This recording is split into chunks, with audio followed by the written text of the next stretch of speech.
अस्सलाम वालेकुम, good morning, good morning everyone, welcome to Geo Pakistan with Huma and Abdullah. भाई आजकल टेलीविजन पे इससे ज़्यादा एंटरटेनिंग कोई चीज़ हो ही नहीं सकती। एटलीस्ट गुज़श्ता 24 घंटों से तो यही चल रहा है कि पता ही नहीं लगता कि अमेरिका में कौन जीत रहा है कौन हार रहा है, लेकिन अब पिक्चर वाजे होती जा रही है और बड़ी बड़ी फेमिलियर किस्म की बातें हो रही हैं। वहाँ धमकियाँ एक दूसरे को दी जा रही हैं, धांधली की बातें ऑलरेडी स्टार्ट हो गई हैं। अदालत ले जाने का ऐलान भी हो गया, अदालत लेके जाएंगे हम। मुझे एटलीस्ट जब हम अपडेट दे रहे थे, कल हमने पूरा शो भी किया, उसके बाद रिजल्ट्स आना स्टार्ट हो गए। Everybody who wants to know is following it up on Twitter.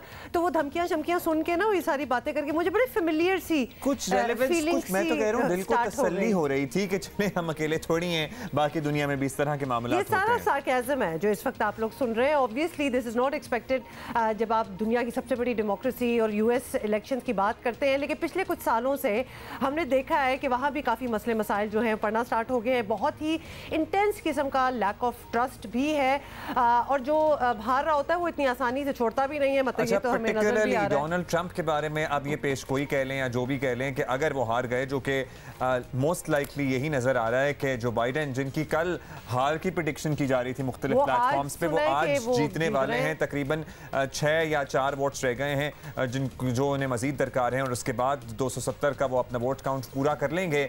तो डोनाल्ड ट्रंप कैसे निकलेंगे? वैसे बाय द वे निकलें क्या, अभी शायद उनको निकलना पड़े भी ना। अभी बड़ा ही नेक टू नेक किस्म का मुकाबला चल रहा है।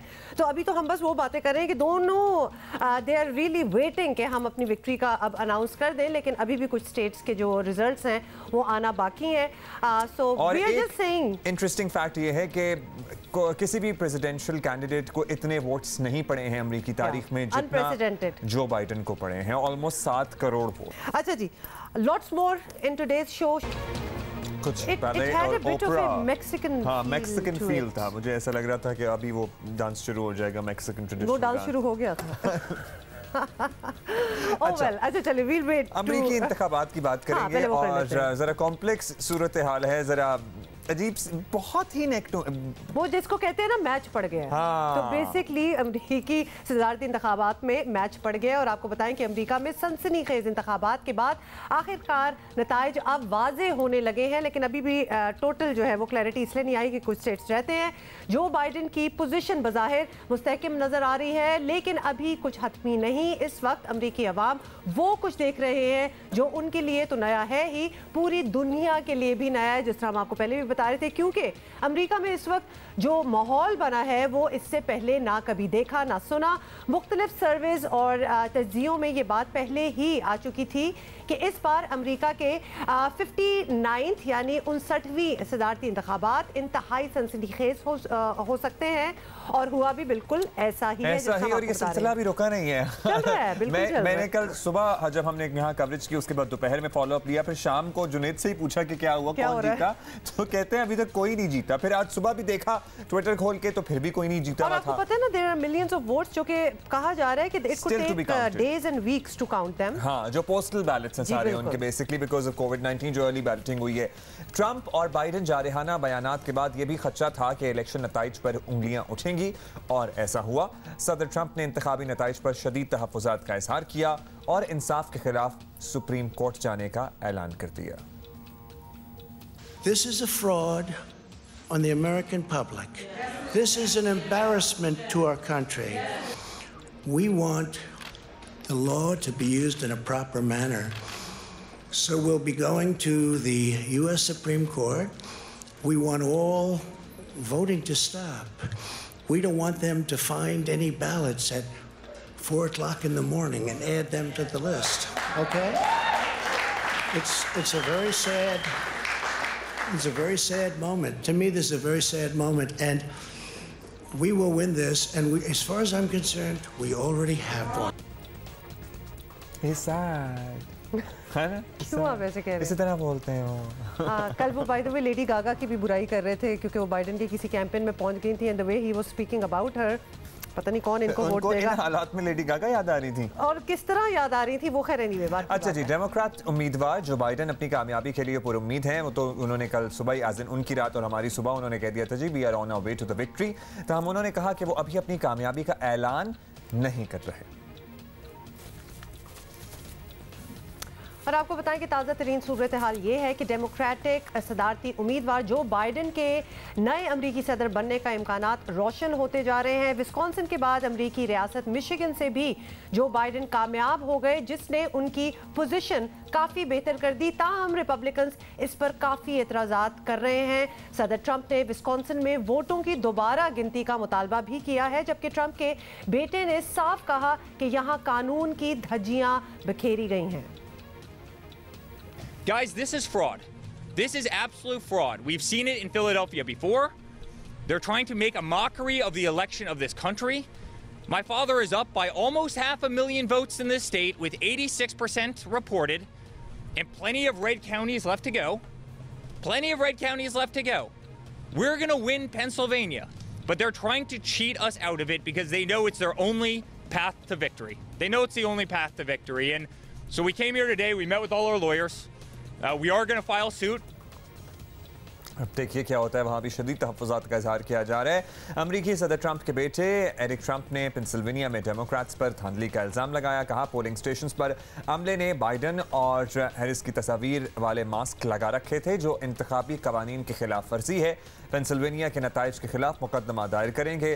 डेमोक्रेट्स उम्मीदवार बाइडन की मजमूई इलेक्टोरल वोट्स हो गए हैं 264, 264, और कम अज़ कम सदर बनने के लिए वोट दरकार होते हैं 270, और अब बाइडन को सिर्फ 6 इलेक्टोरल वोट्स दरकार हैं। बाइडन को नेवाडा में बरतरी हासिल है, लेकिन 2 रियासतों मेन और नेब्रास्का की वजह से ये मुकाबला मजीद उलझ सकता है। तो अभी हम आपको तसल्ली से नहीं बैठने देंगे। अच्छा जी, अमेरिका में क्या सूरत हाल है ये हम आपको लाइव अभी पता कर रहे हैं। हमारे कॉरेस्पॉन्डेंट वाजिद अली सैयद हमें ज्वाइन कर चुके हैं अमेरिका से। वाजिद, बताइएगा कि इस वक्त क्या सूरत हाल है और लोगों की क्या सेंस है, क्या लग रहा है? Thank you. मैं कल मौजूद था व्हाइट हाउस के बाहर, और हमारे यहाँ पे ट्रेडिशन ये रहा है कि जैसे ही इलेक्शन अनाउंस होता है तो लोग वहाँ पर उसके सामने इकट्ठे हो जाते हैं, और फिर जिस तरह नतीजे आने शुरू होते हैं स्टेट्स की तरफ से, तो उसी तरह इसमें जोश खरोश कभी ऊपर जाता है, कभी नीचे जाता है, कभी उदासी होती है, कभी खुशी होती है। कल थोड़ा सा वहाँ पर तनाव जरूर देखने में आया था, क्योंकि अभी तक ये पक्का था कि ये इलेक्शन जो हैं ये इस इलेक्शन नाइट को अनाउंस नहीं हो सकते हैं। रीजन हम सबको पता है कि कोरोना वायरस की वजह से डेमोक्रेट्स इतने समझदार हैं कि वो मास्क भी पहनते हैं और वो गैदरिंग में भी नहीं जाते हैं, तो उन्होंने प्रेफर ये किया था कि वो पोस्ट करेंगे अपने बैलेट्स वगैरह। सदर ट्रंप का ये कहना था कि नहीं, इलेक्शन तो उसी दिन ही अनाउंस होने चाहिए, और ये एक अजीब किस्म का रिवाज रहा है अमेरिका में कि डेमोक्रेट्स जो हैं वो और मतलब मेलिंग कर देंगे, अर्ली वोटिंग कर देंगे, लेकिन इलेक्शन डे पर नहीं जाएंगे, जबकि रिपब्लिकन में ये रुझान देखने में आया कि वो जाकर वो करते हैं। तो इसी वजह से उनकी इंसिस्टेंस ये है कि जिस दिन इलेक्शन हुआ है और उसी रात को उसको अनाउंस कर दिया जाए। अच्छा, मजे की बात यह है कि अगर वो अनाउंस आज कर भी देंगे तब भी वो हार रहे हैं, लेकिन बहरहाल अब इसी वजह से जैसे जैसे अच्छा हाँ, एक और मैं बात इसमें बता दूं कि चूंकि रियासतों के अंदर ये भी होता है कि जिस दिन वोटिंग हुई है उस दिन उसको काउंट कर लिया जाएगा, लेकिन जो मेलिंग बैलेट्स हैं या जो एब्सेंटी बैलेट्स हैं या और जो बैलेट्स आ रहे हैं उनको फिर अगले दिन, दूसरे दिन, तीसरे दिन काउंट किया जाता है। अभी इतनी बड़ी तादाद में, मतलब हमने वो देखा है कि 100 मिलियन जो है ना वो अर्ली वोटिंग हुई है, रिकॉर्ड अर्ली वोटिंग हुई है। इस वजह से उसको टाइम लगेगा गिनती करने में, इसी वजह से लग ये रहा था कि पहले टाइम एक्सपेक्ट करेंगे। अब तो ऑलमोस्ट 5 तारीख हो गई है, हमारी यहाँ तो 5 हो गई है, 4 की बात की जाती है। तो सवाल तो ये बनता है कि जितने वोट्स कास्ट हुए होंगे वो सारे काउंट तो होने चाहिए। So whether it takes 1 day और 4 डेज, अनाउंसमेंट तो उसके बाद ही होनी चाहिए। उसके बाद ही होगी ना, होना तो यही चाहिए। क्या कहेंगे वाजिद? हाँ बिल्कुल। अब अच्छा, इसमें एक चीज ये है कि जितने भी इलेक्शंस आज तक हुए हैं उसमें ये जब इलेक्शन नाइट को जो भी कुछ बताया जाता है वो सिर्फ प्रेडिक्शंस होती हैं, वो अनाउंसमेंट नहीं, वो ऑफिशियल अनाउंसमेंट नहीं होती है। ऑफिशियल अनाउंसमेंट जो है वो दिसंबर में जाके, उसको कोई 1 महीना लगता है जब सारे वोट काउंट हो जाते हैं, उसके बाद फिर जब इलेक्टर्स आकर बैठते हैं और फिर वो अनाउंस करते हैं। अब इलेक्टर्स का मामला जो है वो थोड़ा सा पेचीदा है, इसी वजह से हिलरी क्लिंटन तो लीड कर रही थी इसमें जो पब्लिक वोटिंग है, लेकिन इसके बावजूद इलेक्टोरल वोटिंग की वजह से वो हार गई। बिल्कुल बादल जी, और राइट, क्योंकि हमने पहले भी पिछले कुछ नताइज जो हैं उनके हवाले से भी हमने अपडेट्स लोगों को दी थी कि क्या क्या इन द पास्ट हो चुका है। बहुत बहुत शुक्रिया हमसे बात करने का। अमेरिका का इंतखाबी निज़ाम समझना ना थोड़ा सा टेक्निकल भी है, पॉपुलर वोट्स भी होते हैं, उसके बाद रियासतों के वोट किस तरह से इलेक्टोरल कॉलेज का हिस्सा बनते हैं, वो सारी एक साइंस है जो हम जियो न्यूज़ आपको बताता रहा है, या मुख्तलिफ रिपोर्ट्स और पैकेजेस वगैरह आप देखते रहे हैं। अच्छा, इसी पे बात करते हैं। आदिल नजम साहब ने हमें ज्वाइन किया है, बॉस्टन से हमें ज्वाइन किया है। आदिल नजम साहब, 3rd को इलेक्शन स्टार्ट हुए, अब हमारे यहाँ तो 5 नवंबर हो चुका है। शुड वी इवन एक्सपेक्ट कि जो बिल्कुल हतमी नताइज जो हैं कि कौन जीता कौन हारा वो आज तक पता चल जाना चाहिए, या फिर पोस्टल बैलेट्स की वजह से इट कुड टेक डेज? देखिए, हतमी तो जनवरी में पता लगता है, जैसे वाजिद भी आपको बता रहे थे, लेकिन जो पता लग जाता है नवंबर में वो ये है कि एक अंदाजा भी हो जाता है और एक बात क्लियर हो जाती है, आपको पता लग जाता है कि अनऑफिशियल क्या है। उसके बाद हतमी आने में जो है वो पहले भी, ये कोई नई बात नहीं है, ये पोस्टल बैलेट भी कोई नई बात नहीं है, ये तो उनकी सिविल वॉर से हो रहा है। इस बार उसकी तादाद जरा ज्यादा है कोविड की वजह से। लेकिन जहां तक आपका सवाल है, मेरे ख्याल में आज तो बिल्कुल नहीं पता लगेगा। जो अमेरिका का कल है या अमेरिका का जो जुमेरात है, उसमें शायद इस वक्त इम्कान ये है कि जो नेवाडा का रिजल्ट है वो आ जाए। अगर नेवाडा का रिजल्ट आ जाए और एरिज़ोना भी अनाउंस हो जाए, क्योंकि आपने जब जिक्र किया कि एरिज़ोना अनाउंस हो गया, यहाँ अभी तक नहीं हुआ, और अगर दोनों जो फरीकैन हैं वो मान ले, जो लगता है कि नहीं मानेंगे, तो फिर एक फैसला हो जाएगा। लेकिन होता ये है कि जैसे आपने भी कहा कि ये एक, जिस तरह पाकिस्तान में भी होता है ना, एक चैनल कहता है कि जी हम प्रोजेक्ट कर रहे हैं कि फलाना जीत गया, ये इस वक्त वो प्रोजेक्शंस हैं। और आम हालतों में होता ही है कि जो कैंडिडेट होते हैं उनको भी नजर आ रहा होता है कि क्या हो रहा है, तो वो उसको खुद ही तस्लीम कर लेते हैं। जो हारने वाला होता है वो आके कहता है जी मैं कंसीड कर देता हूं, और वो फिर तकरीर कर लेते हैं और एक अपनी हाथ मान लेता है और एक अपनी जीत का ऐलान कर देता है। आदिल साहब, ये फरमाइएगा, आपने कहा कि नताइज आ जाएं और दोनों उसको तस्लीम भी कर लें, तो ये दोनों तस्लीम कर लेने वाला जरा टेक्निकल पॉइंट है, क्योंकि ट्रंप जिस तरह का ट्रंप जिस तरह का मिजाज रखते हैं और ऑलरेडी उन्होंने मुख्तलिफ मौक़ों पे अब तक जो 24-48 घंटों में बातें की हैं, ट्वीट्स की हैं, उन्होंने तो रिजर्वेशंस अपने बज़ाहिर शो कर दी हैं बड़ा क्लियरली, उन्होंने, उनकी फैमिली ने, तो वो तो प्रॉबेबली तस्लीम नहीं करने वाले। जी बिल्कुल ऐसे ही है, क्योंकि ट्रंप साहब जो है वो ट्रंप साहब है। तो फर्क जो है वो मेरे ख्याल में इलेक्शन को इतना सनसनीखेज नहीं है। इलेक्शन ये बिल्कुल वैसे ही है जैसा पिछला था, बल्कि वो ज्यादा सनसनीखेज था क्योंकि ट्रंप जीत गए। उससे पिछला आपको अगर याद हो वो भी इतना ही था। अमेरिका इस किस्म क्या डिवाइडेड है, क्योंकि 50 स्टेट्स हैं कि हर इलेक्शन इस तरह आखिर में होता है। फर्क जैसे कि आपने बिल्कुल दुरुस्त कहा वो है ट्रंप साहब का, कि अमूमन ये होता है कि हारने वाला जो है वो उसको नजर आ जाता है कि क्या हो रहा है, तो वो कहता है अच्छा जी इससे पहले कि झगड़ा लंबा पड़े मैं कंसीड कर देता हूँ। उसके 10 मिनट बाद जीतने वाला आता है, वो कहता है जी आए गले मिलने, अब हमने मुल्क को आगे लेके जाना है। इस बार जो कैंडिडेट है वो है ट्रंप। उन्होंने इलेक्शन से पहले जाहिर कर दिया था कि जी मैं तो सिर्फ तब मानूंगा अगर मैं जीत गया, और अब उन्होंने उसको कल की रात को और भी जाहिर कर दिया। तो मेरे ख्याल में ये है कि जो अगर कोई डिले है पोस्टल की वजह से, वो हमें शायद कल की तारीख अमेरिका की थर्सडे या शायद फ्राइडे तक हमें एक अंदाजा हो जाएगा। बिल्कुल डॉक्टर आदिल, बल्कि you are right and we agree, क्योंकि जितनी भी ट्वीट्स भी आपको पता है कि ट्रंप साहब बड़े आराम से कर देते होते हैं, तो वो उनकी बातों से तासुर यही आ रहा है कि जो भी आ जाए मैं मानूंगा नहीं। तो इसलिए हम पूछ रहे थे कि क्या रिजल्ट होगा क्या नहीं होगा। जी बिल्कुल। अच्छा ये बताइएगा, ये मेन और नेब्रास्का के जो रिजल्ट्स होंगे वो कितने डिसाइसिव हो सकते हैं for either of the party, और क्या प्रोजेक्शन है इनकी? जी मेन का तो मेरे ख्याल में अनाउंस हो चुका है, क्योंकि मेन बड़ी छोटी सी एक स्टेट है, उसके हैं ही सिर्फ 3 इलेक्टरल वोट्स। नेब्रास्का इंपॉर्टेंट है। एरिज़ोना जो है वो कुछ लोगों ने उसको अनाउंस कर दिया है, कुछ ने नहीं। अगर हम एरिज़ोना का मान लें, जैसे आपके नंबर में भी है कि उसको एक्सेप्ट कर लेंगे जी हो गया, तो उसके बाद अगर नेब्रास्का जीत जाते हैं तो फिर जो है ट्रंप बाइडेन साहब के पास वोट हो जाएंगे। बेसिकली बाइडेन साहब नीड्स 1 मोर स्टेट, एरिज़ोना और एक और स्टेट वो कोई भी जीत गए, चाहे वो अगर नेवाडा हुआ तो उनके पास पूरे 217 आ जाएंगे। अगर क्या लाइक्लीहुड है फिर तो गेम ओवर, राइट। तो इस वक्त 4 स्टेट्स इन प्ले हैं, उनमें से कोई भी, जो 4 बड़ी स्टेट्स प्ले हैं उनमें से कोई भी अगर बाइडेन जीत जाते हैं, इसलिए लग रहा है कि बाइडेन साहब का जरा तगड़े हैं कि उनमें से अगर एक भी वो जीत जाते तो then he will have the requisite votes at least electoral college में। लेकिन मेरा अपना ये ख्याल है कि ये पता लग जाएगा कि जीता कौन कल या परसों में। लेकिन हतमी फैसला जो है मेरे ख्याल में आप कई और प्रोग्राम इस पे करेंगे, क्योंकि ये अब कोर्ट में जाएगा, ये तमाशा बनेगा, ट्रंप साहब इसको उठाएंगे, वो भी तो मेरे ख्याल में अब अगर ट्रंप साहब नहीं माने और ये इसी तरह मामला तूल पकड़ता गया तो ये 2-3 महीने आपको लगता है कोई व्हाइट हाउस में अपनी जिम्मेदारियां नहीं संभालेगा? क्या होगा?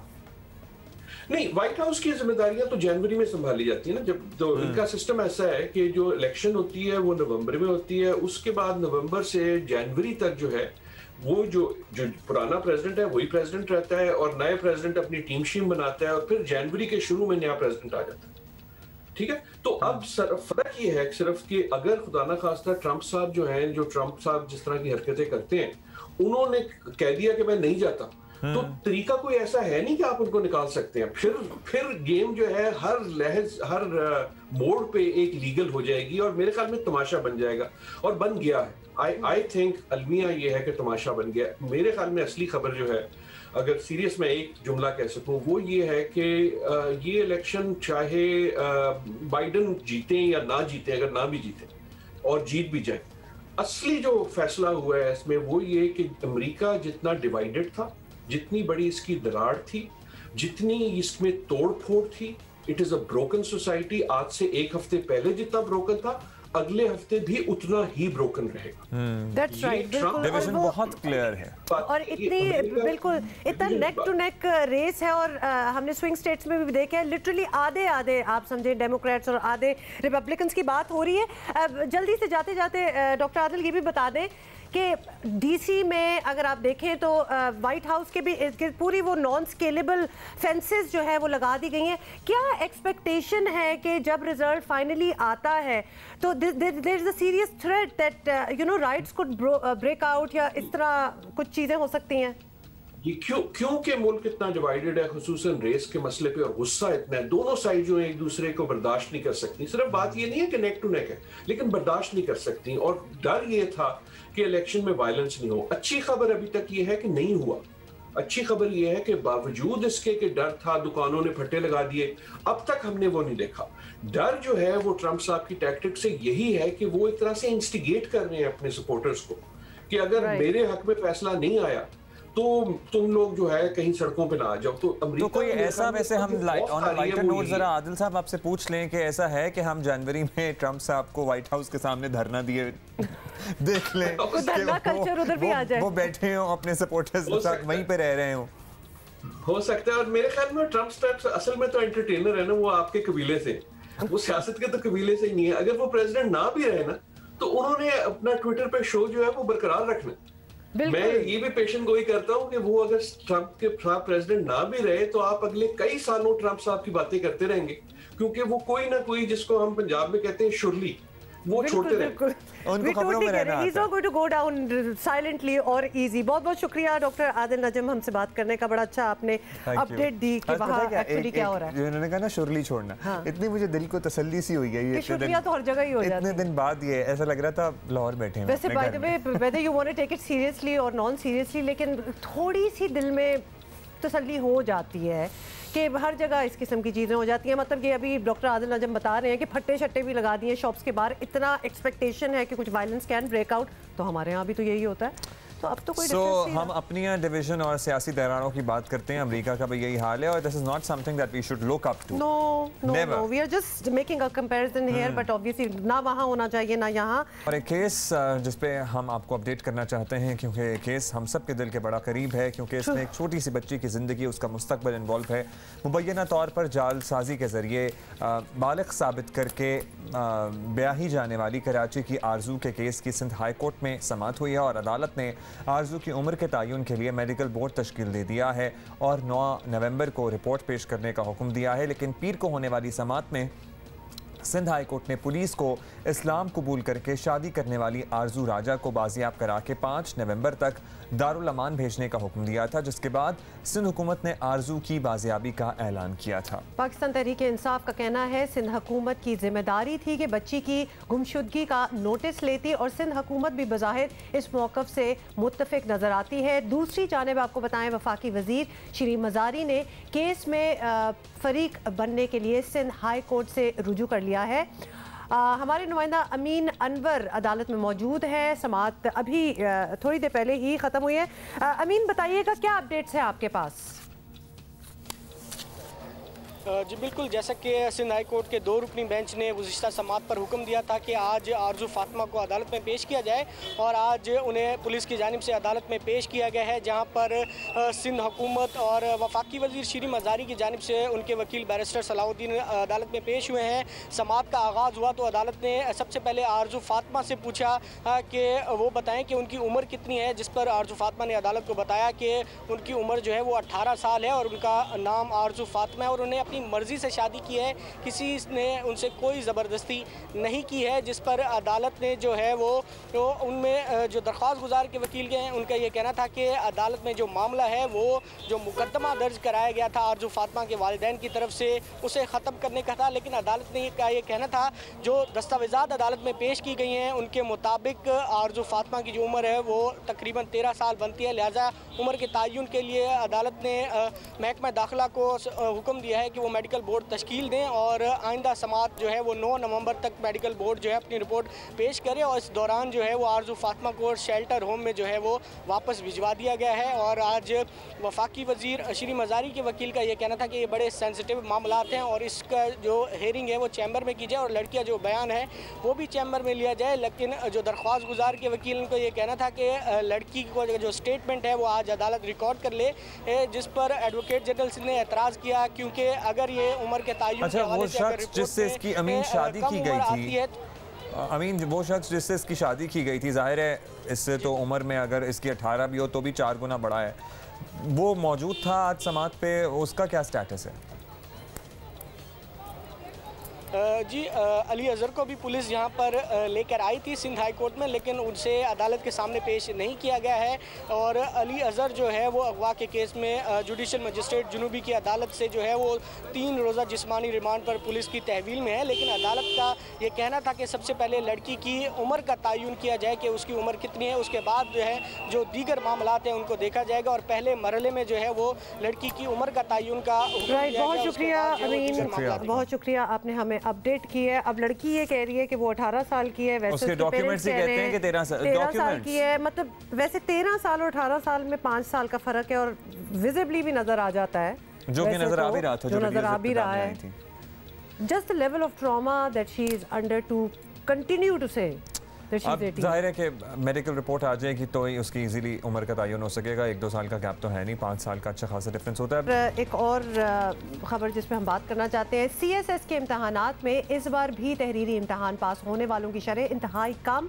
सिविल अफसरान का मयार क्या होगा, अभी से शकूक पैदा होने लगे हैं। और इस साल के वफाकी पब्लिक सर्विस कमीशन के इम्तहानात के लिए करीबन 40,000 उम्मीदवारों ने रजिस्ट्रेशन कराई, जिनमें से 18,553 उम्मीदवारों ने तहरीरी इम्तहान में हिस्सा लिया और इनमें से सिर्फ 376 यानी सिर्फ 2% ये इम्तहान पास कर सके। अंदाजा इम्तहान बहुत मुश्किल हो गए हैं, अब लोग पढ़ नहीं रहे हैं। पिछले साल ये शरह 2.5% थी, यानी 2.5% थी। पाकिस्तान का हुकूमती और इंतजामी ढांचा सिविल अफसरान चलाते हैं। पाकिस्तान में सिविल अफसरान की खराबियाँ दूर करने के लिए वज़ीर आज़म ने डॉक्टर इशरत हुसैन की सरबराही में इस्लाहाती प्रोग्राम शुरू किया था, जो 2 साल से चल रहा है।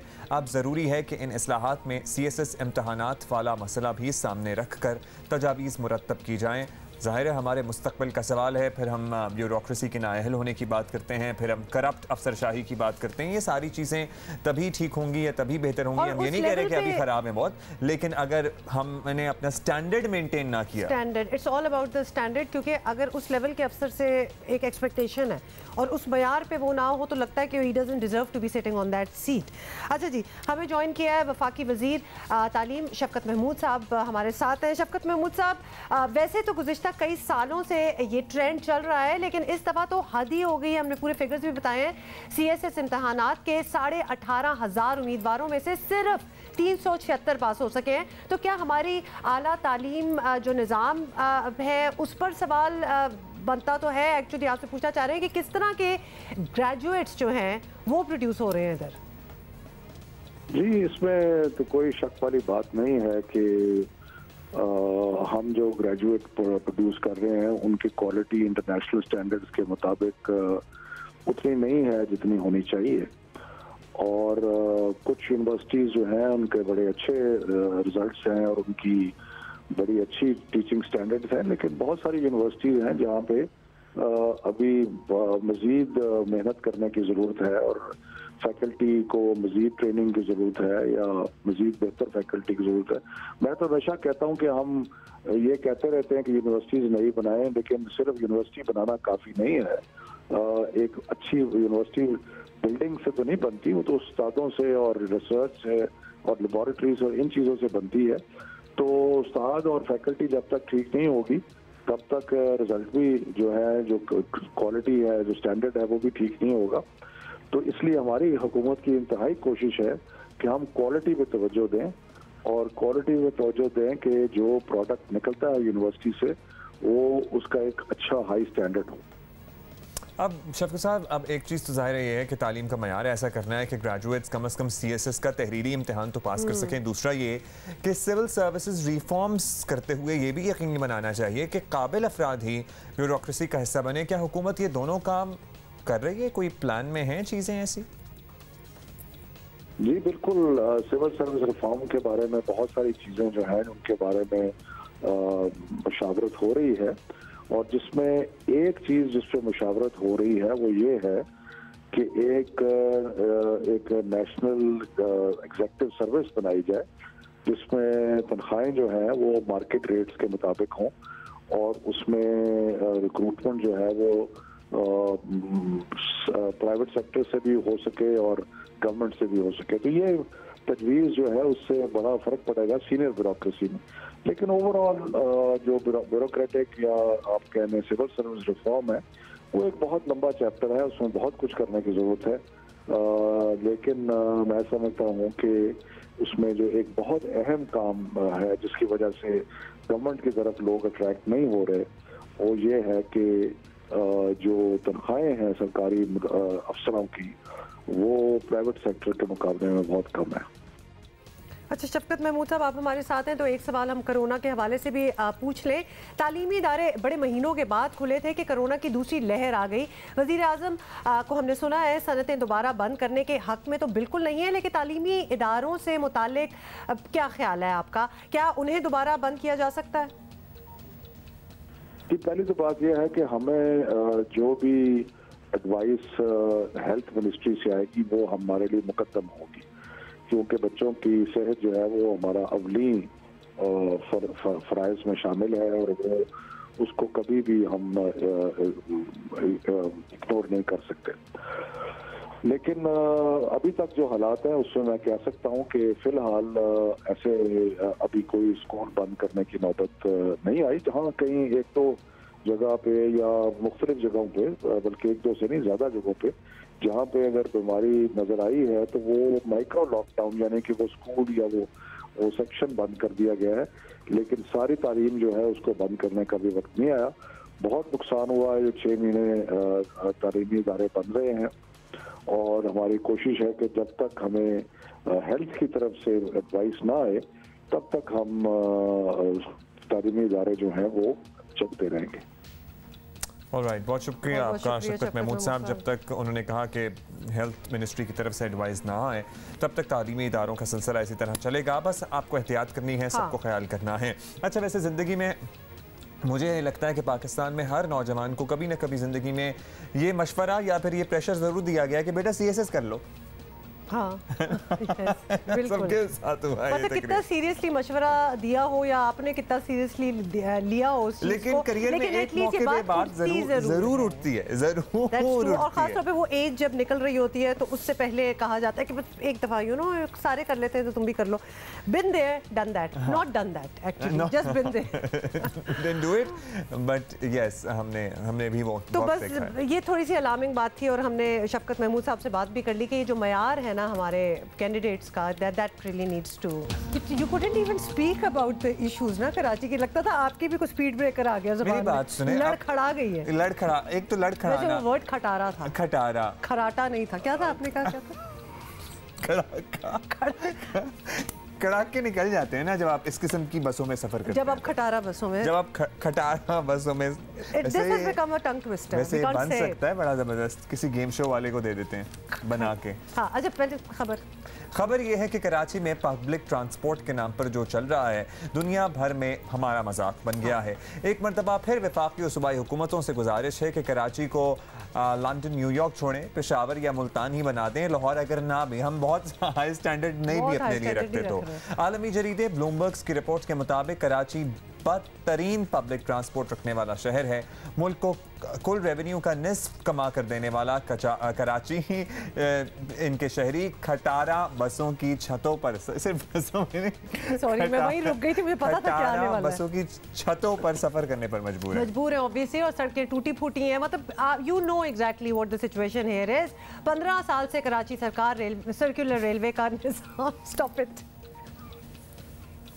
सर्कुलर रेलवे, दरअसल वो कुछ कंफ्यूजन हो जाती है जब हम आपको चीज़ें बता रहे होते हैं, there is too much information. Circular railway जो है वो अभी तक बहाल नहीं हो पा रही है, और ये इसी मुल्क का सबसे बड़ा शहर है जहां मुल्तान, रावलपिंडी, इस्लामाबाद में मेट्रो चलती है, पेशावर में BRT सिस्टम है, और लाहौर में तो जैसे you were telling us orange line train भी अब हम थोड़ा सा जेलस हैं कराची में रहते हुए, हम ठीक ठाक जेलस हैं, हम ऐसे थोड़े से ज़्यादा जेलस हैं वैसे हम लोग तो जी। कराची शहर की कौमी और सूबाई असम्बली की ज़्यादातर सीटें जो हैं इस वो वफाक में हुक्मरान तहरीक इंसाफ के पास है। यहाँ के शहरी हुकूमत जो है वो कई बार MQM के पास रही है, फिर मुसलसल 12 सालों से पीपल्स पार्टी सूबाई हुक्मरान है, और जिनकी जानिब से शहरियों को ट्रांसपोर्ट के नाम पर, आपको पता ही है फिर अब क्या क्या वर्ड्स हमने यूज़ कर दिए, ये सारे वादे हुए। ज़रा सुन लें। येलो लाइन जो है उसका भी फाइनेंशियल क्लोज तकरीबन हो गया है, और वो कुरंगी से सदर तक जो आएगी वो भी कंप्लीट है। ऑरेंज लाइन पे काम चल रहा है, सिंध गवर्नमेंट अपनी ADB से कर रही है, और इस तरीके से ब्लू और रेड लाइन पे भी डेवलपमेंट फेज में है। 1000 brand new buses air condition down floor जो होती हैं बसेस नहीं आएंगी जो यहाँ पे इन रूट्स पे चलेंगी, और उसकी स्टार्ट होगा पहले 200 बसेस की फ्लीट से।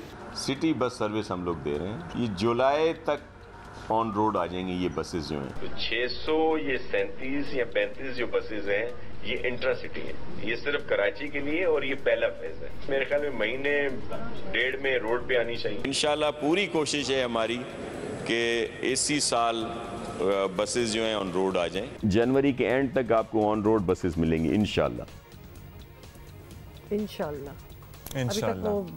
टाइम नहीं आया वैसे अभी तक। आलमी ये कराची के बारे में और कराची के ट्रांसपोर्ट के सिस्टम के बारे में हम बात कर करके इतना थक गए हैं कि अब लिटरली मजाक बन गया ये इशू। ये इशू बहुत सीरियस है, वो लड़खड़ा रहे होते हैं हम लोग, ये इशू बहुत सीरियस है, लेकिन लिटरली ये मजाक बन गया है। क्योंकि टू बी ऑनेस्ट होना नहीं चाहिए नाउम्मीद किसी भी चीज़ से, लेकिन सॉर्ट ऑफ नाउम्मीदी पैदा हो गई है कराची के आवाम में, क्योंकि अब मुझे लगता है कि आवाम इतने लिटरली सुन हो चुके हैं, होपलेस हो गए हैं कि उन्हें कोई फ़र्क नहीं पड़ता। मैं परसों तरसों की बात है, मैं कराची का एक बेहतरीन इलाका समझा जाने वाला एक इलाका नॉर्थ नाज़िमाबाद और नाज़िमाबाद, जो कि अच्छे मुतवस्सित तबके के लोग, अच्छे उमरा भी रहते थे, मुतवस्सित क्या होती है वो अपर मिडिल क्लास रहती थी, और वहाँ पे कोई सड़क बाकी नहीं है ना। एग्जैक्टली कोई सड़क बाकी नहीं है जिसमें आप जाएंगे।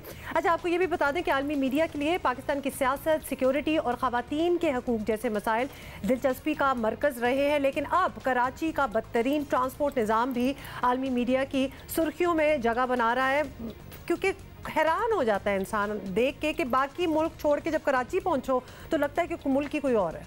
सॉरी टू से, बहुत बुरा हाल है।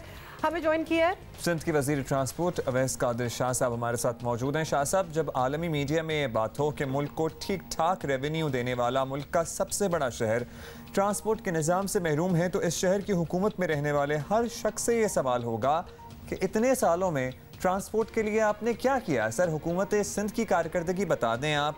ग्रीन लाइन वालों पे तो चलें हम बाद में आते हैं, वो वफाक ने कंप्लीट करना था 2.5 साल से, मेरा ख्याल है 1 इंच काम नहीं हुआ आप उस पर, लेकिन अब बता दीजिए कि आपने क्या किया सर 12 सालों में? सवाल तो ये।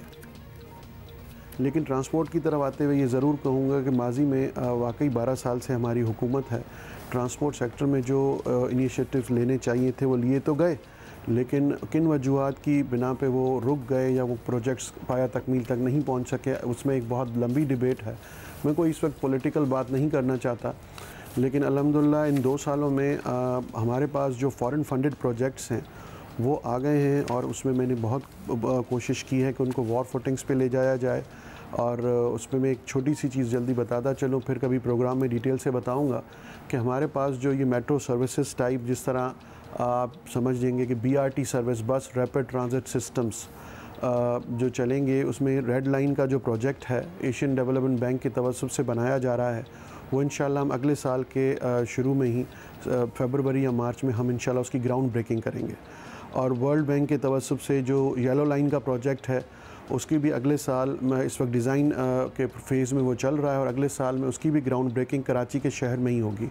बाकी वाकई ये हकीकत है कि प्रोजेक्ट्स तो बहुत आने चाहिए थे। अब अगर मैं बोलूँगा कि फाइनेंशियली सिंध गवर्नमेंट के साथ जो इश्यूज़ रहे हैं या जो फेडरल गवर्नमेंट की तरफ से सॉवरेन गारंटीज़ बड़े बड़े प्रोजेक्ट्स के लिए नहीं मिल सकी हैं, तो ये फिर वो पॉलिटिकल वे में चला जाएगा। हम अपनी पूरी कोशिश कर रहे हैं और इंशाल्लाह 2 प्रोजेक्ट्स मैंने आपको बता दिए जो अगले साल हम ग्राउंड ब्रेक कर रहे हैं और इंशाल्लाह हमारी कोशिश ये रहेगी कि जितना हो सके ट्रांसपोर्ट सेक्टर को इम्प्रूव करें। उवैस कादिर साहब, सॉरी टू से, लेकिन आपके भी जो ये अगले साल ग्राउंड ब्रेकिंग और अगले साल ये वो उस लिस्ट में हम ऐड कर देंगे जो पिछले भी बहुत से अभी चलाई है हमने, जो कहते रहते हैं कि सब कुछ होगा, होना कुछ नहीं। अच्छा ये बता दें कि ट्रांसपोर्ट की बात की जाए तो शहरी आपसे लंदन न्यूयॉर्क नहीं बल्कि मेट्रो मुल्तान, पेशावर, लाहौर भी नहीं, कराची में चलने वाली KCR ही दोबारा मांग रहे हैं। तो इस प्रोजेक्ट पर काम कहाँ तक पहुँचा? देखिए, अगर आप जो KCR की बात कर रहे हैं तो ये मैं बारहा कहता रहा हूँ मुख्तलिफ़ चैनल्स पे, मुख्तलिफ़ टॉक शोज़ में, और मैंने ये अपनी तरफ से एक ऑफ़र भी की थी फेडरल गवर्नमेंट को कि सिंध गवर्नमेंट की जो ट्रांसपोर्ट डिपार्टमेंट की हेल्प चाहिए KCR के प्रोजेक्ट को पाया तकमील तक पहुँचाने के लिए, उसको शुरू करने के लिए, तो उसमें हमें कोई रिस्पॉन्स वहाँ से नहीं मिला। और आपने देखा कि ये हाल ही में कोर्ट ने भी एक डिसीशन दिया था, ऑनरेबल सुप्रीम कोर्ट का एक डिसीशन भी आया था जिसको सिंध गवर्नमेंट ने बिल्कुल उसी तरह एक्सेप्ट किया और फिल फॉर उस पर काम भी शुरू कर दिया गया। जो सिंध गवर्नमेंट के ज़िम्मे जो जिम्मेदारियां थी वो हमने पूरी की। अब एक चीज़ ज़रूर यहाँ पे बताऊँगा कि देखें, KCR एक बहुत बड़ा मेगा प्रोजेक्ट है, इसके लिए बहुत फंडिंग की ज़रूरत है। ये CPEC में था पहले, ऑनरेबल चीफ मिनिस्टर सिंध बार बार JCC की मीटिंग्स में जाते रहे और KCR का केस फाइट करते रहे, लेकिन अफसोस के साथ कहना पड़ रहा है कि इस फेडरल गवर्नमेंट ने ML1 को तरजीह दी। ठीक है, वो इम्पॉर्टेंट बिल्कुल होगा प्रोजेक्ट, मैं उस पर भी बात नहीं करूँगा कि वो इम्पॉर्टेंट है या नहीं है, लेकिन उनको दोनों प्रोजेक्ट्स की इम्पॉर्टेंस को समझना चाहिए था। KCR को इस वक्त CPEC से निकाला जा चुका है और KCR के लिए जो फंडिंग चाहिए थी वो इतनी फंडिंग अकेले सिर्फ सिंध गवर्नमेंट के पास नहीं है। अच्छा साहब, सिंध हुकूमत के ऐसे बहुत से ऐलानात मौजूद हैं कि 2000 बसें आ जाएंगी, 10 दिन में 100 बसें देख लेंगे, नीली पीली ग्रीन लाइन चलेगी। आपको पता ही है कि कितना एक तवील फहरिस्त है, कलर स्पेक्ट्रम पूरा कंप्लीट हो गया बयानात में, लेकिन सड़कों पर नहीं आया। लेकिन ये सच नहीं है, कोई एक भी सड़क पर बस नहीं आ सकी। कुछ बता दें कि मुस्तकबिल में कराची वालों के लिए सिंध हुकूमत ने क्या सोचा है? बस वो जो 2 प्रोजेक्ट्स जिनकी ग्राउंड ब्रेकिंग होनी है अभी और उसके बाद पता नहीं 3 साल लगे 4 साल लगे, वही है या अभी कुछ है इमरजेंसी फुटिंग पे सड़कों पे लाने के लिए आपके पास? देखिए, ये बिल्कुल बात सही है आपकी कि माजी में ऐलानात किए गए, माजी में बहुत से प्रोजेक्ट्स इनिशिएट किए गए। एक बात ज़रूर कहूँगा कि कोई भी पॉलिटिकल रिप्रेजेंटेटिव या कोई भी ज़िम्मेदार सिंध कैबिनेट का जो मिनिस्टर साहिबान अगर कोई ऐलान करते हैं तो ज़रूर उन्होंने इनिशिएट किया होगा, उन्होंने चीज़ें आगे बढ़ाई होंगी। इस पे अगर ये शक किया जाए कि कोई ऐसा ही फॉल्स ऐलान किया गया, जो ये बात बिल्कुल गलत है, ये परसेप्शन बिल्कुल गलत है। अगर कोई प्रोजेक्ट रुक जाता है या कोई प्रोजेक्ट किसी वजह से तसलसल का कोई प्रॉब्लमेटिक शिकार हो, प्रॉब्लम आ जाती है किसी प्रोजेक्ट में, तो उसकी बहुत सी वजूहत होती हैं। बेसिक इशू है फ़ंड्स। देखिए, सिंध गवर्नमेंट के पास इतने फ़ंड्स नहीं हैं और इस 2 सालों में तो बिल्कुल भी फ़ंड्स के जो सिंध गवर्नमेंट के फ़ंड्स के साथ इश्यूज़ आए हैं वो हम बार बार बताते रहें, कहते रहें। पिछले 2 हफ्ते तक का फिगर मुझे याद है कि 60 बिलियन रुपीज़ जो एज़ पर NFC हमारा डिविजिबल हमें मिलना चाहिए था डिविजिबल पूल से, वो अभी तक हमें नहीं मिला। अगर इसी तरह शॉर्टफॉल रहेगा तो बड़े बड़े प्रोजेक्ट्स पे इफ़ेक्ट होगा। वैस कादिर शाह साहब बहुत बहुत शुक्रिया हमसे बात करने का। और लोग आवाम जो हमें सुन रहे हैं ख़ासतौर पे कराची के अवाम, you can decide for your self कि ये बात पिछले 2 सालों की है। फ़ंड्स का ना आना, ये एक विल का ना होना ज़्यादा लगता है हमें कि 10 साल 15 साल मतलब कभी इस पे इन चीज़ों पे पब्लिक ट्रांसपोर्ट पे सीरियसली अच्छी नियत से काम हुआ ही नहीं। ये लग्जरी है ही नहीं, नेसेसिटी है। ये तो वही बात है ना, किसी को जहाँ रोटी और कपड़ा देने के लिए आप दगो तो कर रहे हैं, ये बिल्कुल वही है कि गंदम की फराहमी यकीनी बनाए, बसों की फराहमी यकीनी बनाएं, कर लें आप जो भी कर लें। You really don't have the funds to do this and you have never had it. क्या अजीब व गरीब बातें हैं। एनीवे, अभी हमें ज्वाइन किया है रहनुमा पाकिस्तान तहरीक इंसाफ खुर्रम शेर जमान साहब ने। खुर्रम शेर जमान साहब, कराची पाकिस्तान की कुल आबादी के 10% लोगों का अकेला शहर है। यहाँ पब्लिक ट्रांसपोर्ट का ना होना दुनिया भर में हमारा एक जोक बन चुका है, एक मजाक बन चुका है। तो इस पर बतौर कराची के शहरी शर्मिंदगी तो होती होगी आपको? नहीं, देखें ना, मजाक तो बनेगा, मजाक क्यों नहीं बनेगा। आप अंदाज़ा लगाएं कि एक हुकूमत जो जिसका 13वां साल चल रहा है सूबे सिंध के अंदर, और मेरे ख्याल से कोई अंदाज़न 4 दफ़ा ये हुकूमत के अंदर आ चुके हैं, लेकिन आज भी हाल ये है कि आपको टूटे फूटे रिक्शे मिलेंगे, टूटी फूटी बसें मिलेंगी जिसकी छतों के ऊपर लोग बैठकर सफ़र कर रहे हैं, जहाँ पे ख़वातीन बैठती हैं वहीं पे मर्द आके खड़े हुए होते हैं, और उसके साथ साथ टैक्सी नाम की कोई चीज़ यहाँ पर है नहीं।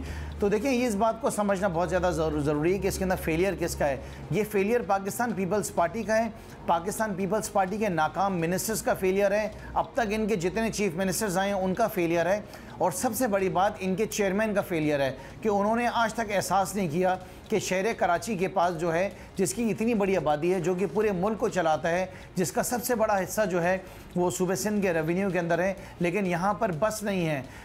13 साल के अंदर ये 13 बसेस नहीं कराची शहर को दे सके, तो हम क्या एक्सपेक्टेशंस इनके साथ रख सकते हैं। बिल्कुल ये शर्मिंदगी की बात है और अफसोस का मुकाम है कि हमारे सूबे के अंदर जो हुकूमत इतने दौर से बैठी है वो आवाम को ट्रांसपोर्ट का बेहतर क्या किसी किस्म का निज़ाम नहीं दे पाई। खुर्रम साहब, आप अफसोस तो करें, लेकिन आप पे भी कुछ जिम्मेदारी बनती है, क्योंकि कराची वालों ने अब आपको इलेक्ट किया है, पाकिस्तान तहरीक इंसाफ को अपना रिप्रेजेंटेटिव बनाया है।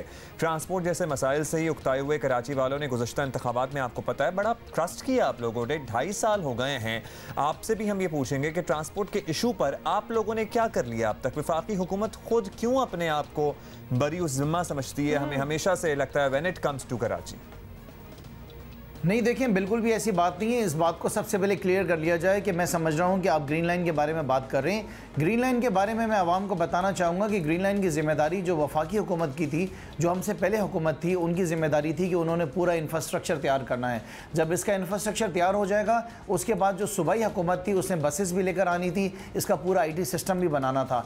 आज से अंदाज़न साल या सवा साल पहले या 1.5 साल पहले वफाकी हुकूमत को पीपल्स पार्टी की हुकूमत की तरफ से बताया गया कि जनाब, हम इसका आपने इंफ्रास्ट्रक्चर क्योंकि तैयार कर लिया है, लेकिन अभी तक हमने बसेस का टेंडर नहीं दिया है, हमने अभी तक IT सिस्टम पे काम नहीं किया है, और हमारे अंदर शायद ये कैपेसिटी भी नहीं है। तो वफाकी हुकूमत से गुजारिश की गई कि बसेस का भी आप इंतज़ाम करें, IT सिस्टम भी आप इंतज़ाम करें।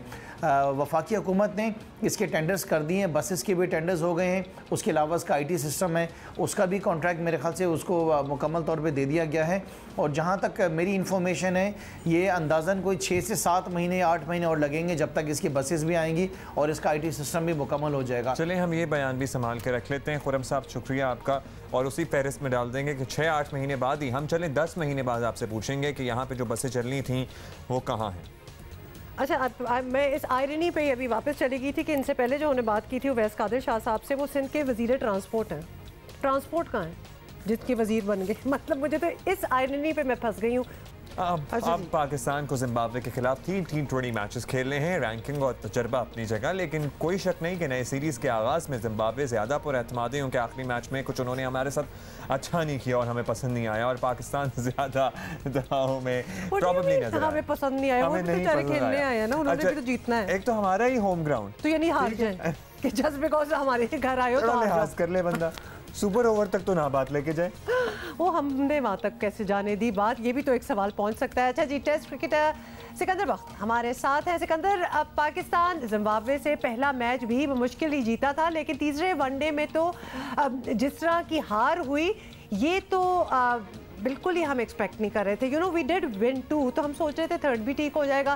टीम सिलेक्शन ख़राब थी, कप्तान के फैसलों में मसला था, या जिम्बाब्वे ज़्यादा अच्छा खेल गई? तो आपको क्या इनमें वजूहात नज़र आ रही है? देखिए, जिक तो जिम्बाब्वे ने पूरी कोशिश की थी कि ये मैच हार जाए। अगर उनकी फील्डिंग थोड़ी सी भी अच्छी होती, चले पाकिस्तान जैसी फील्डिंग होती ना उनकी, तो हम 20 रन से हार जाते पहले ही दफ़ा में। मगर खैर वो सुपर टाई हुआ और सुपर ओवर पे हम पहुँचे। अब आपका सवाल कि ये हुआ क्यों?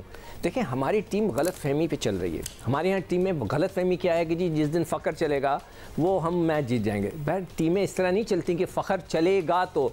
पिछले ये तो वनडे है, उससे पिछले जो T20s खेले उन्होंने 14 मैचों में उनके सिर्फ 147 रन है। मगर हम खिलाए जा रहे हैं। हमें यह गलत फहमी है कि जिस दिन चल जाएगा उस दिन ये काम हो जाएगा। फिर दूसरी गलत फहमी आपको है इमाद वसीम की कि बहुत ज़बरदस्त स्पिनर ऑलराउंडर हैं, ये एक बहुत बड़ी गलत फहमी है। रिजवान की गलत फहमी है कि वो चौथे नंबर का बैट्समैन है। अगर पाकिस्तान की बैटिंग लाइनअप में अगर वो चौथे नंबर पर बैटिंग कर रहा है तो भाई अल्लाह ही खैर है। फिर इफ्तिखार के मैच फिनिशर हैं, ये भी एक गलत फहमी है। तो ये जब तक हमारे गलत फहमियाँ दूर नहीं होंगी, हमें प्रॉपर लड़कों को प्रॉपर जगह पे चांस देना पड़ेगा। अच्छा सिकंदर, आपने कहा प्रॉपर लड़कों को प्रॉपर जगह पे चांस देना पड़ेगा। पाकिस्तान क्रिकेट बोर्ड ये कहता रहा है और टीम मैनेजमेंट भी कि हमारा मुस्तकबिल नए खिलाड़ियों में है, इसलिए उन्हें आजमाते रहेंगे। मोहम्मद मूसा, खुशदिल शाह, हैदर अली को भी आजमाया गया। आपको परफॉर्मेंस इनकी ठीक लगी? देखिए, हमारी जो टीम का सबसे बड़ा मसला ये है कि हम उनको ज़बरदस्ती आजमाते हैं। जब कोई अनफिट होता है तो फिर ही खेलता है। तो उधर वो अनफिट हुए हैं फ़हीम, तो जहाँ वो आपने हसनैन को खिला दिया, हसनैन ने 5 आउट कर दिए। वहाँ पर हारिस सोहेल साहब अनफिट हुए तो आपने खुशदिल खान को खिला दिया। हैदर अली सुना है ओपन करते हैं, वो आप उनको नीचे खिला रहे हैं। तो आप अभी तक समझ ही नहीं पा रहे कि वो करना क्या चाहते हैं। आप रिजवान को चौथे पे खिला रहे हैं, वो बिल्कुल गलत है। अगर आप नए बच्चों को चांस भी देना चाहते हैं तो आप उनको प्रॉपरली चांस दें। जिस जगह का प्लेयर है उस जगह खिलाएं। आपके पास इतने अच्छे अच्छे लड़के थे कि जिनको आपने ज़ाया कर दिया। उमर खान था, हमने बहुत बोला वर्ल्ड कप से पहले कि इसको खिला लो, एक मैच खिला के देख लो, वो क्या है, नहीं खिलाया। काशिफ भट्टी स्पिनर था, उसको घुमाते रहे, नहीं खिलाया। फिर जाहिद महमूद एक लड़का है दादू का, इतनी उसकी तारीफ़ें आ रही हैं, इतनी ज़बरदस्त वो बॉलिंग कर रहा है, आप उसको नहीं खिला रहे। दानिश अजीज़ एक लड़का है, एक जीशान अशरफ एक लड़का है। आपने इन सब लड़कों को रख कर एक एक मैच उनको बीच में घुमाते रहना चाहिए, मगर आप नहीं कर रहे। आपको वो जो गलत फहमी वाली मैंने बात की वो अपने कुछ लड़कों पर है और उसी को लेके आप चल रहे हैं। ओके, चलिए ये सब कुछ तो हो गया। सिकंदर ये बताएं कि अब सूरत हाल ये है कि पाकिस्तान टीम ज़्यादा मजबूत सही, लेकिन T20 सीरीज में जाते हुए जिम्बाब्वे का कॉन्फिडेंस जो है वो हमसे ज़्यादा ही होगा। तो पाकिस्तान ऐसा क्या करे कि T20 सीरीज़ में आखिरी वनडे वाला हाल ना हो? देखिए, वो क्या कर सकता है पाकिस्तान, वनडे वाला हाल ऐसी था। भाई पहले तो आप अपने लड़कों की चॉइसेस तो देखें। अगर आप इसी पर चलते रहे कि जी फ़खर चलेगा तो कामयाबी मिलेगी, रिजवान हमारा बेस्ट है और वो तो PSL में नहीं खेलता, तो आपको प्लीज़ प्रॉपर टीम खिलाएं। नए लड़कों को अगर डालना भी है तो उन लड़कों को डालें कि जो कि अभी करंटली परफॉर्मेंस देकर आए हैं। Wicket keeper you have to change a wicket keeper in former format जो है शॉर्टेस्ट फॉर्मेट में जो विकेट कीपर है उसको आप बदलें। तो जब तक आप टीम को प्रॉपरली लेके नहीं चलेंगे और ये गलत फहमियाँ दूर नहीं करेंगे कि ये लड़का हमें मैच जिता देगा और उसमें हाथ से निकल जाए, मुझे लगता है कि T20 में भी ये टीम हमें बहुत टफ टाइम देगी। And then that's a lot of pressure on those boys also ना, वो जी ये चलेगा तो उस बेचारे को वैसे ही प्रेशर के अंदर डाल दिया तो वो नहीं चलने वाला। उसको तो उसके साथ असल तो ज़्यादती उसके साथ है कि ये चलेगा तो टीम जीतेगी। एग्जैक्टली, ये क्या बात होती है? प्रेशर का दबाव। Why do you call it a team then? तो फिर एक इंडिविजुअल का होना चाहिए ना। A team is a team. It should work like and perform like a team. Sikandar, thank you. Thank you Sikandar. Corona हो या ना हो, लॉकडाउन नहीं लगेगा। हुकूमत ने बड़ा फैसला सुना दिया। अब शहरियों के साथ साथ हुकूमत की भी जिम्मेदारी है कि वो इस वायरस से तहफ़्फ़ुज़ के इक़दामात करे, लेकिन हम बारहा यही कहेंगे कि ज़्यादा जिम्मेदारी हम सब पे है। अगर वैसे टोटली हम सब पे जिम्मेदारी है और पहले भी हम पे ही जिम्मेदारी होनी चाहिए, क्योंकि आवाम ने ही तो एक दूसरे से इस वायरस को लगने से रोकना है। पाकिस्तान में okay, may be this example will not fit, लेकिन जब आपको हाथ पकड़ के चलना सिखा ही दिया तो उसके बाद जिंदगी भर तो माँ बाप का हाथ पकड़ के नहीं चलना ना। चलो, मैं पता है what you need to do and what not, तो फिर फॉलो इट, ये बहुत ज़रूरी है। अच्छा, आपको बताएं कि पाकिस्तान में कोरोना की दूसरी लहर आने के बाद से ही खदशा जाहिर किया जा रहा था कि एहतियात के तहत दोबारा लॉकडाउन लग सकता है। वज़ीर आज़म ने बता दिया कि ये ऑप्शन अब नहीं। हमने ये फैसला किया कि हमने बिल्कुल अपनी बिजनेसेस, अपनी सनतें हमने बंद नहीं करनी। हम सिर्फ वो चीज़ें रोकेंगे अगर ये खुदा ना खास्ता बढ़ती गई, जो मसलन जिससे हमारी बिजनेस को नहीं और सनतकारी को नहीं नुकसान पहुंचता। बाकी हमने अपनी बिजनेसेस और अपनी सनत चलाएंगे, लेकिन SOPs के साथ। एक तरफ हुकूमत ये फैसला सुना रही है तो साथ ही ये भी बता रही है कि कोरोना तेज़ी से फैल रहा है, अवाम एहतियात नहीं करेंगे तो हालात बिगड़ सकते हैं। पिछले चंद हफ्तों के अंदर लोगों ने ये फैसला कर दिया अपने जहन के अंदर कि कोरोना ख़त्म हो गया है और हिफाजती तदाबीर के ऊपर अमल दरामद बिल्कुल कम हो गया। सितंबर के शुरू से अगर मैं देखूं तो हमारे यहाँ जो केसेस की तादाद है, जो पॉजिटिविटी रेशो है, अमवात जो है वो सब में 2 गुना से ज़्यादा का इजाफा हुआ है। इंशाअल्लाह ताला हम ऐसी सूरत हाल में नहीं पहुँचेंगे जहाँ इस किस्म के हमें एक्सट्रीम जो इक़दाम हैं वो लेने पड़े। मैं समझता हूँ लोगों को ये समझने की ज़रूरत है कि कोरोना वायरस आज भी एग्जिस्ट करता है और शायद जो हमने लापरवाही बरत रहे हैं, जो हम लोगों ने SOPs को फॉलो करना छोड़ दिया है, मास्क के इस्तेमाल को हमने छोड़ दिया है, उसकी वजह से एक बार फिर कोरोना वायरस के केसेस में इजाफा पाकिस्तान भर में हो रहा है। और सूबा सिंध के अंदर तकरीबन पिछले 24 घंटों में 6.5% पॉजिटिविटी रेशो था, जो कि 1% से बढ़ के 6.5% पर आया है। 6.5% इज़ अ लॉट। मास्क की पाबंदी हो या क्या हो हुमा, बिल्कुल, या फिर SOPs पर अमल दरामद, हम देख चुके हैं कि हुकूमती हिदायत पर लोग कान नहीं धरते हैं। इसलिए अगर अब लॉकडाउन नहीं करना है तो आवाम को वायरस से बचाना कैसे, हुकूमत को कुछ रास्ता ये भी निकालना चाहिए। और सबसे अहम बात वही है कि हमें खुद जिम्मेदारी निभानी है। पार्लिमानी सेक्रेटरी बराए national health services doctor Naushin Hamid साहिबा ने हमें ज्वाइन किया। डॉक्टर नौशीन हामिद साहिबा, पहले तो आपसे ये जानेंगे कि कोरोना की दूसरी लहर की सूरत हाल क्या है, आप बेहतर हमें बता सकती हैं। और अगर हुकूमत लॉकडाउन के हद तक नहीं जा रही तो ये समझा जाए कि इस मरतबा हालात कंट्रोल में हैं? जी देखिए, बिल्कुल इस वक्त कोरोना की सूरत हाल जो है वो तशवीशनाक ही है, क्योंकि जिस तरह से फिगर्स इंक्रीज कर रहे हैं दिन ब दिन, कि आज से कुछ 2-4 हफ्ते पहले 1 पॉइंट कुछ या 1.3 जो पॉजिटिविटी रेट था वो आज 5 को टच कर रहे हैं और सिंध में वो 6 को टच कर चुका है, जो कि मैं समझती हूँ बहुत हाई पॉजिटिविटी रेट है और ये एक तशवीशनाक सूरत हाल की तरफ इंडिकेट कर रहा है।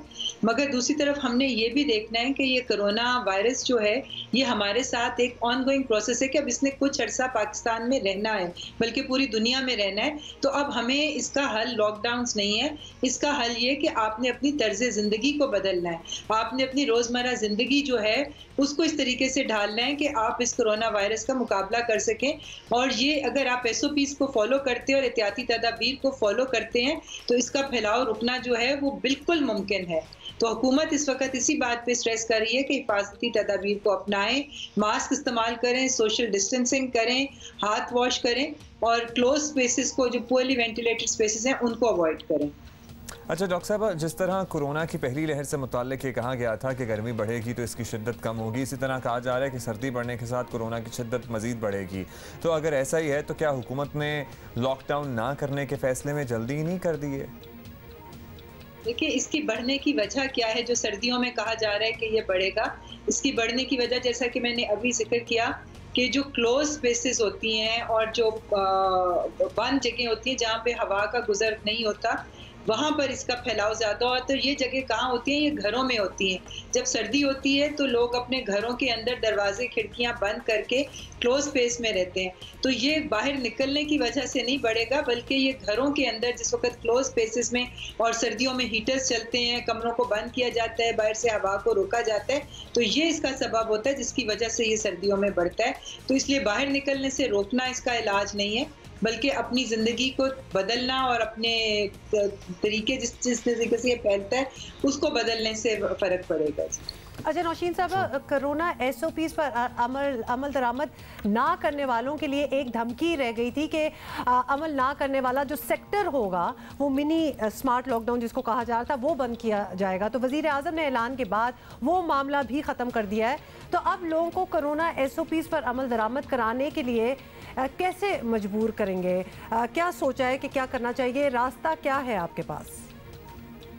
देखिए, सेक्टर्स तो लॉकडाउन होंगे, मगर वो लिमिटेड एरियाज जो कि हॉटस्पॉट्स डिक्लेयर होंगे, जहाँ पे केसेस की तादाद एक मखसूस नंबर से बढ़ेगी, वो आज भी लॉकडाउन हो रहे हैं और आगे भी वो लॉकडाउन होंगे जब वो हॉटस्पॉट्स डिक्लेयर हो जाएंगे। मगर SOPs पे अमल दरामद करने के लिए हुकूमत बहुत सख्त इकदाम कर रही है। इसके अंदर जुर्माने भी हैं, इसके अंदर वो दुकानें जहाँ पे SOPs को फॉलो नहीं किया जाएगा वो भी सील हो रही हैं, वो रेस्टोरेंट्स भी सील हो रहे हैं जहाँ पर SOPs फॉलो नहीं किए जा रहे। इसी तरह वो स्कूल्स वगैरह जहाँ पर ये रैंडम टेस्टिंग हो रही है वहाँ पर अगर पॉजिटिव केसेस आ रहे हैं वो स्कूल भी बंद किए जा रहे हैं। इसके अलावा एक व्हाट्सएप नंबर जो है वो हुकूमत की तरफ से इशू कर दिया गया है, जहाँ पर भी SOPs की खिलाफ वर्जी नजर आएगी वहाँ पर फौरी तौर पे उसकी रिपोर्ट होगी और वो जब रिपोर्ट जाएगी तो उसके ऊपर भी एक्शन होगा। तो अब हुकूमत जो है वो SOPs पे अमल दरामद कराने के लिए सख्ती इख्तियार करेगी, जिसमें जुर्माने भी होंगे, अरेस्ट भी होंगे, दुकानें और रेस्टोरेंट सील भी होंगे। बहुत शुक्रिया। हमसे बात कर रही थी डॉक्टर नौशीन हामिद साहिबा। ये सारी चीज़ें तो उन्होंने बताई दी, but as we were talking earlier also it is up to us, it is indeed it is totally up to us. हमें खुद खौफज़दा हो जाना चाहिए। इतनी अमवात हम देख चुके हैं, दुनिया में क्या हाल हो रहा है हमें नज़र आ चुका है व्हाट इट कैन डू। तो हम खुद ही रुक जाए ना, किसी का इंतजार क्यों कर रहे हैं? अब तक गुज़श्ता 24 घंटों में 26 डेथ्स हमारे पास रिपोर्ट हुई हैं। सो हमें ख्याल करना है please, this is a very high number in months. और सडनली इट इज़ ट्रू कि बीच में हमने केसेस सुना, कोई जान पहचान के लोग, वो जो 6 डिग्रीज ऑफ सेपरेशन होता है ना किसी को तो आप जानते ही होते हैं जिनको हुआ है, वो ख़त्म हो गया था। अब now it is again picking up. Now you here about people that you no जिनको हुआ है, जिनके वालिदैन को हुआ, मतलब अब वो दोबारा से सिलसिला जो है वो उसी तरह ही चल पड़ा है ऑलमोस्ट जिस तरह पहले था। बट अब हमें पता है कि हमने क्या करना है। पहले तो ज़रा पैनिक सिचुएशन थी जी, आप वो पूरे फुल सूट्स मंगवा रहे थे, ग्लव्स मंगवा रहे थे, मास्क, हर किस्म के मास्क हमने मेरा ख्याल है पिछले 6 महीनों में ट्राई कर ली हैं। But now we know what works and what doesn't and we should do it. क्या ख्याल है? बिल्कुल, इंडीड। ओके, सो हम प्लीज़ ज़रा एहतियात करें। मास्क अगर पहन भी लें तो मास्क को ज़रा नाक के ऊपर रखें, यहाँ लगाएं ज़रा एक दफ़ा, फिर रिफ्रेशर हो जाए। दिखा रहे हैं या नहीं दिखा रहे? यहाँ पर ना रखा करें प्लीज़ उसे। दिल तो मेरा चाह रहा था कि एक दफ़ा दोबारा दिखा दें। क्विक ट्रिब्यूट है हमारे पास, और आज हम ट्रिब्यूट पेश करेंगे पाकिस्तान हॉकी टीम के साबिक कप्तान और ओलंपियन अब्दुल रशीद जूनियर साहब को, जो कल इस्लामाबाद में इंतकाल कर गए। वो चंद हफ्तों से शदीद अलील थे और उनकी उम्र 79 साल थी। ओलंपियन अब्दुल रशीद जूनियर का शुमार बेहतरीन सेंटर फॉरवर्ड्स में किया जाता था। वो 1968 ओलंपिक में गोल्ड, 1972 ओलंपिक्स में सिल्वर और 1976 ओलंपिक्स में ब्रॉन्ज मेडल हासिल करने वाली टीम के रुकन थे। और रशीद जूनियर 1968 ओलंपिक और 1972 ओलंपिक में सबसे ज़्यादा स्कोर करने वाले खिलाड़ी भी थे। तो बहुत से एजाज़ात इन्होंने। और आपको बता दें कि उन्होंने 89 इंटरनेशनल मैचेस में पाकिस्तान की नुमाइंदगी की और 96 गोल्स किए। जब हम बात करते हैं ओलंपिक्स में गोल्ड, तो ये वक्त था पाकिस्तान का, पाकिस्तान हॉकी का, जो अब नहीं है। इस पे तो सोचिएगा। अभी हम आपसे इजाजत लेंगे, एक्चुअली ब्रेक नहीं लेंगे, इजाजत ही ले लेते हैं। और इंशाल्लाह we are going to see you tomorrow. Take care.